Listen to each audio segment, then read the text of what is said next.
Green ಸಿಟಿಯಾಗಿದ್ದ ಬೆಂಗಳೂರಿನಲ್ಲಿ ಕೈಗಾರಿಕೆಗೆ ಹೆಚ್ಚು ಮಹತ್ವ ಕೊಟ್ಟ ಬಳಿಕ ಸಿಲಿಕಾನ್ ಸಿಟಿಯಾಗಿದೆ.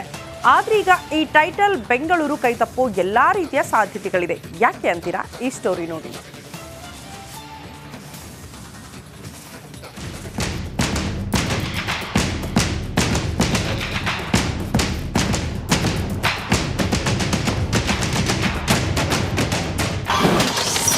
ಹೊಸೂರು ಬಳಿ ಅಂತಾರಾಷ್ಟ್ರೀಯ ಏರ್ಪೋರ್ಟ್ ಘೋಷಣೆ.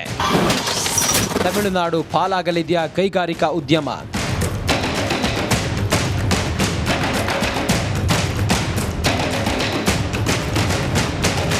ಕಾವೇರಿ ವಿಚಾರವಾಗಿ ಕರ್ನಾಟಕ ಹಾಗೂ ತಮಿಳುನಾಡು ನಡುವೆ ಈಗಾಗಲೇ ಕಾಲದಿಂದಲೂ ಗಲಾಟೆ ನಡೆಯುತ್ತಲೇ ಇದೆ.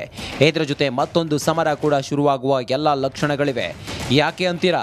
ತಮಿಳುನಾಡಿನ ಬಾರ್ಡರ್ ಹೊಸೂರಿನಲ್ಲಿ ಅಂತಾರಾಷ್ಟ್ರೀಯ ವಿಮಾನ ನಿಲ್ದಾಣ ನಿರ್ಮಿಸುವ ಬಗ್ಗೆ ಅಲ್ಲಿ ಸಿಎಂ ಘೋಷಣೆ ಮಾಡಿದ್ದಾರೆ.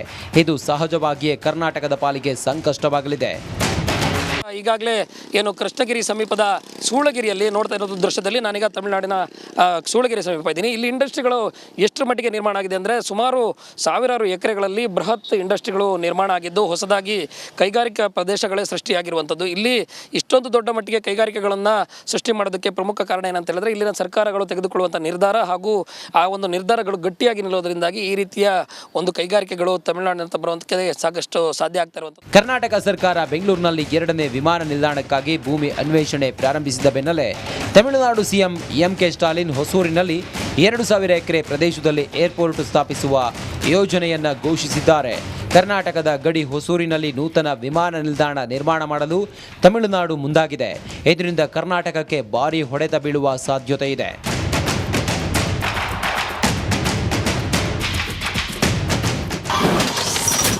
ತಮಿಳುನಾಡು ವರ್ಸಸ್ ಕರ್ನಾಟಕ ಸಮರ. ಈಗಾಗಲೇ ಕರ್ನಾಟಕದತ್ತ ಮುಖ ಮಾಡದ ಕೈಗಾರಿಕಾ ಉದ್ಯಮಗಳು, ತಮಿಳುನಾಡಿನತ್ತ ಮುಖ ಮಾಡುತ್ತಿರುವ ಹಲವು ಕೈಗಾರಿಕೆಗಳು, ಅಂತಾರಾಷ್ಟ್ರೀಯ ಏರ್ಪೋರ್ಟ್ನಿಂದ ಮತ್ತಷ್ಟು ಸಂಕಷ್ಟ ಫಿಕ್ಸ್. ರಾಜ್ಯದಲ್ಲಿರುವ ಕೈಗಾರಿಕೆಗಳು ತಮಿಳುನಾಡಿನತ್ತ ಹೋಗುವ ಸಾಧ್ಯತೆ.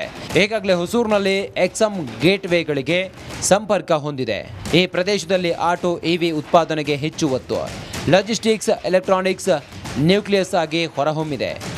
ಈಗಾಗಲೇ ಕರ್ನಾಟಕದಲ್ಲಿ ಕಾಡ್ತಿದೆ ಮೂಲ ಸೌಕರ್ಯದ ಕೊರತೆ. ಇದನ್ನು ಮುಂದಿಟ್ಟುಕೊಂಡು ಬೇರೆಡೆ ಪಾಲಾಗ್ತಿವೆ ಕೈಗಾರಿಕೆಗಳು. ಕರ್ನಾಟಕದ ಎಲೆಕ್ಟ್ರಾನಿಕ್ ಸಿಟಿಯಲ್ಲಿ ಹಲವು ಕೈಗಾರಿಕಾ ಉದ್ಯಮಗಳಿದ್ದು ಹೊಸೂರು ಬಳಿ ಅಂತಾರಾಷ್ಟ್ರೀಯ ಏರ್ಪೋರ್ಟ್ ಓಪನ್ ಆದರೆ ರಾಜ್ಯಕ್ಕೆ ಸಂಕಷ್ಟವಾಗಲಿದೆ. ನಮ್ಮ ರಾಜ್ಯದ ಉದ್ಯಮಗಳೆಲ್ಲ ತಮಿಳುನಾಡು ಪಾಲಾಗುವ ಎಲ್ಲ ಸಾಧ್ಯತೆಗಳಿವೆ. ಹೊಸೂರು ಈಗಾಗಲೇ ಎಕ್ಸಿಮ್ ಗೇಟ್ ವೇಗಳಿಗೆ ಅತ್ಯುತ್ತಮ ಸಂಪರ್ಕವನ್ನು ಹೊಂದಿದೆ. ಚೆನ್ನೈ, ತಿರುವಳ್ಳೂರ್, ಶ್ರೀ ಪೆರಂಬದೂರ್ ಮತ್ತು ಕೊಯಂಬತ್ತೂರ್ ಸೇರಿದಂತೆ ಇತರ ಪ್ರಮುಖ ವ್ಯಾಪಾರ ಕೇಂದ್ರಗಳು ಮತ್ತು ಕೈಗಾರಿಕಾ ಕ್ಲಸ್ಟರ್ಗಳಿಗೆ ಸಮೀಪದಲ್ಲಿದೆ. ಈ ಪ್ರದೇಶವು ಆಟೋ ಮತ್ತು ಇವಿ ಉತ್ಪಾದನೆ, ಸುಧಾರಿತ ಉತ್ಪಾದನೆ, ಲಾಜಿಸ್ಟಿಕ್ಸ್ ಮತ್ತು ಎಲೆಕ್ಟ್ರಾನಿಕ್ಸ್ ನ್ಯೂಕ್ಲಿಯಸ್ ಆಗಿ ಹೊರಹೊಮ್ಮಿದೆ ಮತ್ತು ಯೋಜಿತ ಐಟಿ ಪಾರ್ಕ್ನೊಂದಿಗೆ ಐಟಿ ಕೇಂದ್ರವಾಗಿ ಅಭಿವೃದ್ಧಿ ಹೊಂದುತ್ತಿದೆ.